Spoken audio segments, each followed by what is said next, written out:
right, YouTube, we're about to just get started real quick. Let's get you guys, I'm going to get the Periscope feed going real quick and see what's up. You know, just reacting to this Panthers post game right here. And let's see if we can get this rocking on Facebook Live. All right. Tony Dunn here, C3 Carolina Panthers podcast. Just kind of give you some post-game thoughts here about the game. Panthers lose on Thursday Night Football, 28-23, and it was really a team loss from top to bottom. All right, coaching, offense, defense, special teams, none of it went well. But first, let's give a little credit to the Philadelphia Eagles and their defense, which is no dang joke. I'm telling you, that thing is for real. So look, people are saying in the chat room, Slim J, I was thinking of Slim J during this game and how good Cam Newton was, right? And sometimes, you know, Cam Newton was amazing at times and then not at other times, right? And it wasn't actually him. He was amazing the whole game. He was asked just to do too much. But you're right. I was thinking about just how good he was and how much he was asked to do. And then I was thinking about how what people have been saying about Cam needing to knock the rust off, this and that. Well, when is this offensive line and this running game going to knock the rust off? This is 2 games consecutively where we could not run the ball at all. Not just had trouble running, but could not run the ball one little bit, right? I mean, not at all. It was awful, right? So basically, so here's some credit though. Philadelphia's defense is no damn joke. Even their weakest link, the secondary, is good enough, right? But the Panthers could not establish a run game at all. In pass protection, relatively good, which is crazy. You would think that pass protection is the harder thing for an offensive line to do, but not for the Carolina Panthers.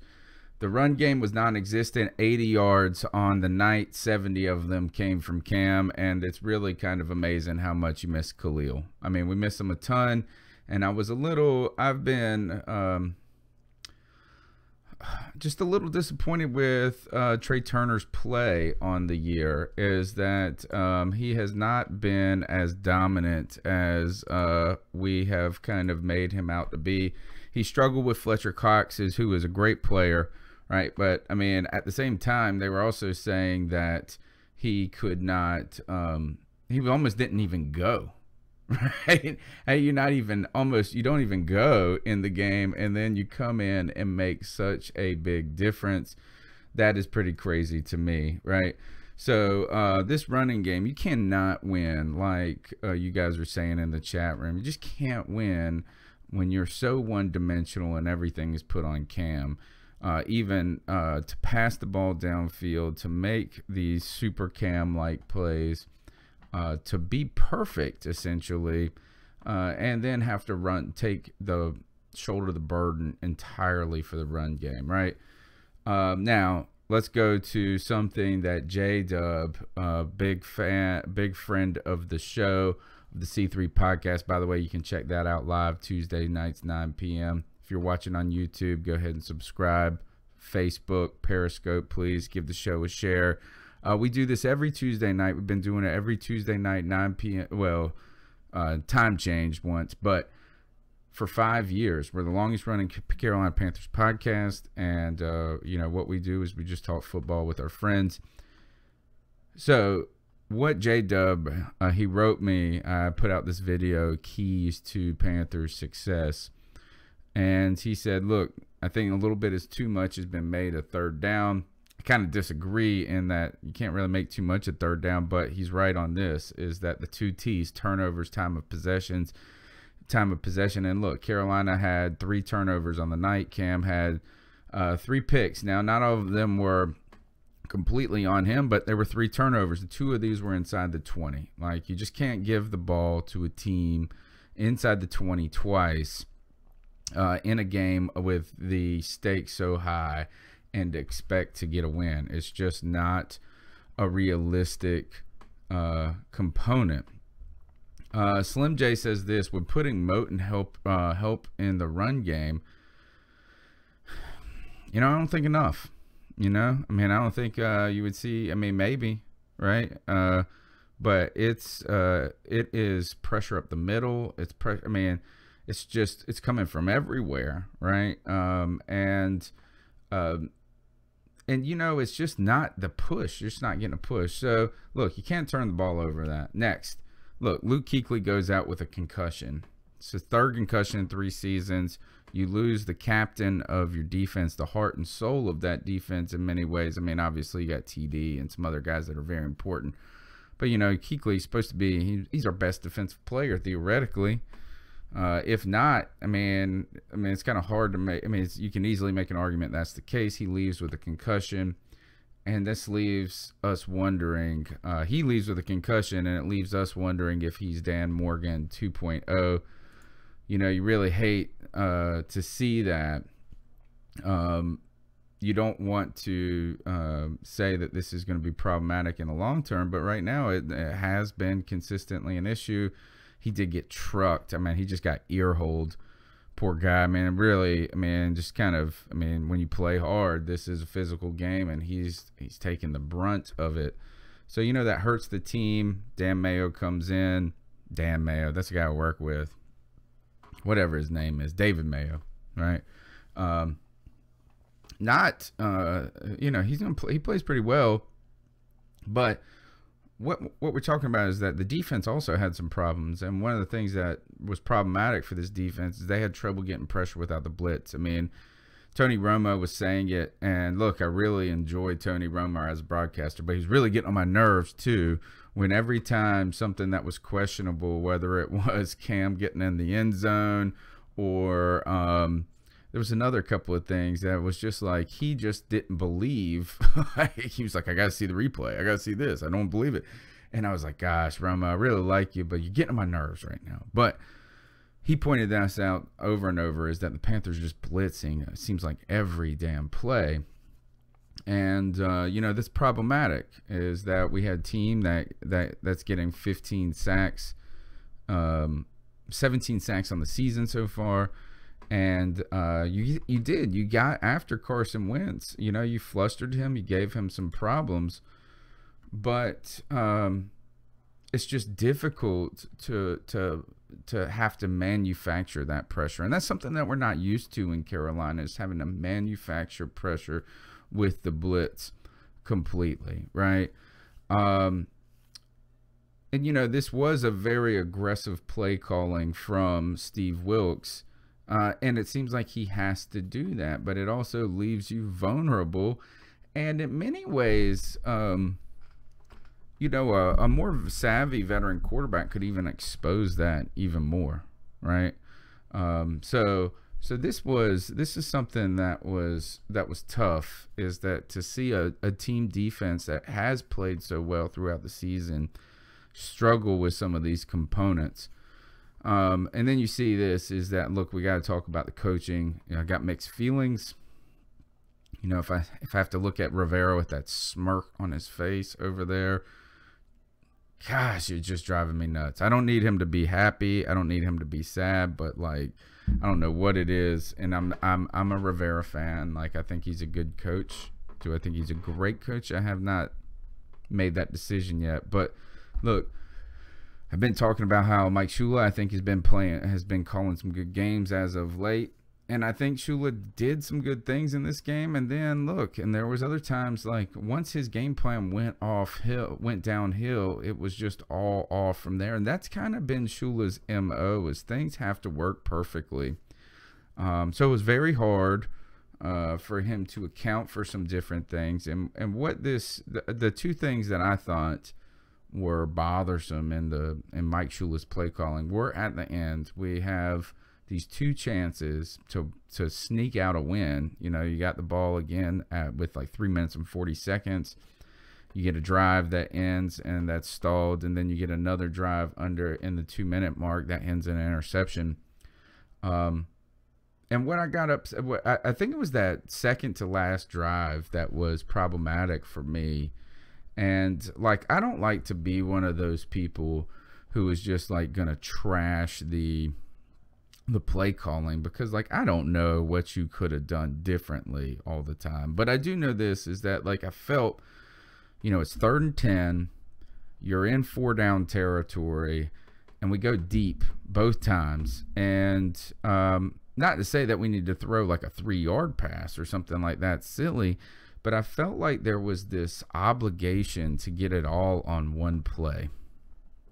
You know, when you know that you're in 4-down territory, take 6-7 yards, get a little bit closer, and set up the next potential play and position. I think that, you know, that's something that stood out to me. And then you get, look, this, I mean, and Cam is probably, some of this goes on Cam too, is that he wants to get it all on a single play, and that's kind of his MO. It's kind of hard to be critical of Cam Newton this game when he's like the only good thing, right? Kelvin Benjamin, I think there's a lot of good things about Cal. Kelvin Benjamin played a lot of times. Thought McCaffrey had a pretty good game. So there's some things that with the play calling. I think another thing too is what the hell is up with not being able to try to get that field goal going into the half. Now, would it have tremendously made a difference? Maybe, you know, I mean, if you think about it, you know, it could change the dynamics of the game. Now, there's a lot of points out. This is that it's a 58-yard kick. Some people brought up is, look, he shanked a 54-yarder last week, and then you got Kenyon Barner back there who could potentially be you know, a threat to return the ball or at least get a big gain. And you know, so you don't want that to happen. But here's the thing, I don't think you can play scared money don't make money. And that's what I felt like is that if you don't, I feel like there's zero confidence in Graham Gano outside of 50 yards. And while I understand that outside of 50, that percentage-wise for all kickers, it just goes down tremendously. But, I mean, come on. I mean, I think, there's zero faith in Gano outside of 50. And that, to me, is troublesome. And, you know, you don't want to trash on a guy who's, like, been perfect from field goal range, except for that 50-yarder last week. But, you know, you got to wonder, is that the right call? This goes back to another case where you go back to the Saints game, the 4th down play. We choose to punt rather than trying to field goal, maybe going for it on 4th down. So, you know, then next, I think one thing, and this is maybe kind of a knock on, I don't know who this is a knock on, if this goes on Wilkes or the talent or what, but I just think Seymour covering Alshon Jeffrey is just unfair. Like, it's just wrong to put Alshon Jeffrey, to ask Seymour, a guy who's like really a third. You know what I'm saying? Like, I mean, he's playing way better than he's supposed to be. And or you know, I'm not saying he's been playing great, but Worley has, you know, been hurt and not so good. And then you got to ask him to cover Alshon Jeffrey. You wonder, to me, why Bradbury isn't on that case. You know, we're very lucky on that final drive of the Eagles that Wentz goes over the middle. They drop the pass. And like Tony Romo highlighted on the slant route, there's Alshon Jeffrey there. And who's on him is Seymour. He's having to deal with him going deep. So there's some things that are some just stood out to me on the defense. Now, we got some talent on this team. I mean, obviously Cam Newton is a world-class talent, and like people in the chat room are saying, is that it's just not fair to put all of this on Cam. It's sad to say that the running game, you you know, we're talking about Jonathan Stewart as a talent. Look, I mean, Adam Sanders says that Stewart was trash. You know, what about Cameron Artis-Payne? There's some things like there. Christian McCaffrey, people have been raising, is like, I mean, look, he had 10 catches and a touchdown, but he's not really running the ball all that effectively. I don't know if that's on him, but I understand where the concerns are there. And Slim, you beat me to the punch. This is exactly where I was going, is Dave Gettleman has really put together a below average roster. And Slim continues to say this: wasted that entire draft on corners, and they aren't exactly shut down. No, they're not even really close to shut down. Bradbury is good. I mean, and he could be classified as becoming very good, but other than that, and this is where I was going with this, is look, we got some talent. We got Cam Newton, we got Kelvin Benjamin, you got KK Short. There are, you know, you got these linebackers that are pretty good. I mean, pretty good. What am I talking about? Kuechly and Thomas Davis, world-class linebackers. And, I mean, how about this? What about Benjamin's knee? I felt like you could see his knee from space. Like, I mean, it was so big. Whatever that knot was, Tony Romo said his knee is in the wrong spot. It was crazy. I feel like people in the upper deck of Bank of America could see Kelvin Benjamin's knee, right? And that is not good. And kudos to Kelvin Benjamin for playing so well and doing all of that.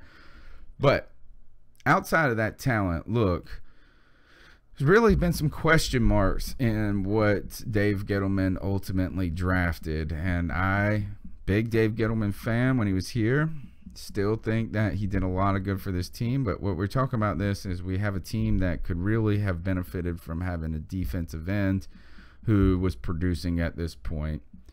I'm not really sure, no matter, look, I'm wearing the Shaq Thompson jersey right now, and I'm just not really sure, and this is not a referendum on Shaq Thompson, but how well 3 linebackers actually works in the NFL. You know, I mean, it's not a matter of if these guys are good or not, but like, I mean, it's just a liability at times to have 3 linebackers on the field. Look, Samuel is doing absolutely nothing, which, I mean, okay, he missed all of training camp. It's a lot to put on a second rounder, but like Slim, I've got this written in some notes I jotted down, is basically our draft from the last 2 seasons. We've got 2 players that are producing. We got McCaffrey this year. And we got Bradbury last year. I like Butler a lot, but it would be nice to have some difference makers at this point rather than some guys that their future is ahead of them. And you know, there is some vulnerabilities, and I mean, there's guys that have been drafted that are just not on the team. There's question marks about Worley and some things like that. So look, Carson Wentz though he's pretty damn good. Put up 222 yards, not the most yards, didn't have to, 3 touchdowns. But I think at the end of the day, the Panthers, they failed. They turned the ball over. There was a failure to execute. There was poor coaching, poor play calling. And then there was some good things too. So while let's not bury this team just yet. You know, you're 4-2. You played a fantastic team, like Jerome Minor said. We got beat by a good team. This is a learning game. I think those are great points. There are some things we can correct, right? This was, like Slim J said, a tough stretch, that the 10-day wait and maybe getting Ryan Khalil back could be a big deal. You know, could be a big help.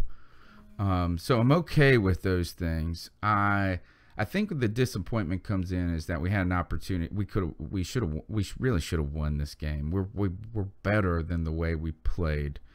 Now there are some vulnerabilities on this squad.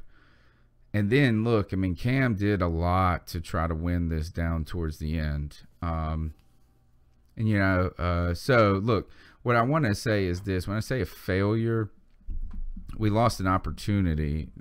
We lost an opportunity to steal one. As Joey texted me, we just didn't really deserve to win this game. but we had an opportunity to win this game. It is on the back end of a long stretch. This has been tough for this team, but likewise, I mean, short week for the Eagles. So one good note, though, and we'll kind of close on this point, is that the Panthers didn't quit in this game, and there was an opportunity to be mentally beaten. I mean, they were getting physically beaten at a time. And Cam Newton showed a lot of mental fortitude going down the line, and keeping this team. The team fought to the end, and things just didn't go a certain way, and it really wasn't on any one component. It was a lot of things that came together. So I think that kind of renewed spirit, that tenacity, all good things too. I think there's a lot of fortitude on this team that we can get through, but we're going to have to see some things that change. While this is nothing that can't be overcome, the Panthers have to be able to run the ball. We had 28 yards last week. You take Cam out of this game, the quarterback, we had 10 yards rushing. So that's got to change, and hopefully with Khalil, those things will improve coming back. But that's one thing that's got to improve. We're going to have to see that defensive line pull things back together. You saw Peppers come out and play tough in that first drive, and then it's over. And that's certainly not on him. He's but we got to get some pressure, right? And we got to force some turnovers. Damn it. We can't turn the ball over like this and expect to win. So we didn't get the breaks in this game. We didn't deserve to get the breaks in this game. Even though we got a couple, if you think about some of the flags we got that kept things going along, that's helpful. They should have thrown that damn flag on that first when Cam slid to the ground. Sorry. That's any other quarterback in the league gets that. Kind of messed up. That was one of the plays that bothered me that Romo was talking about. So, we've got to make there's a lot. Look, we're 4-2. We're in a good spot. We could have been 5-1. Could have snuck. It wouldn't have been nice to sneak one out that you didn't deserve, but it didn't happen that way. So look, we got 10 days. Got a nice little break, a little mini bye to face a team that we should be able to easily beat. Or hopefully that's the case. And hopefully we'll see some improvement. So look, thanks everybody for tuning in. My name is Tony Dunn. You can follow me on Twitter at @cat_chronicles. You can call. What I'd love for you guys to do is really call the Cat Calls line. You can reach that 252-228-5098. That's 252-228-5098. Leave a voicemail. Tell us what your thoughts about the game were, how we approach this going forward. We'll feature those calls on the C3 Carolina Panthers podcast Tuesday nights, 9 p.m. live on YouTube, Periscope, Facebook Live, everywhere you get things. And then, go to CarolinaCatChronicles.com. And hey, while you're hanging out with me, go ahead and smash that like button. Give us a share.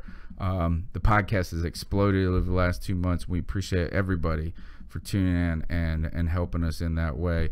We're just going to have to keep pounding through this. We can make it, but really just kind of sad time, wanted to steal it. So catch you guys on the flip side. See you Tuesday night.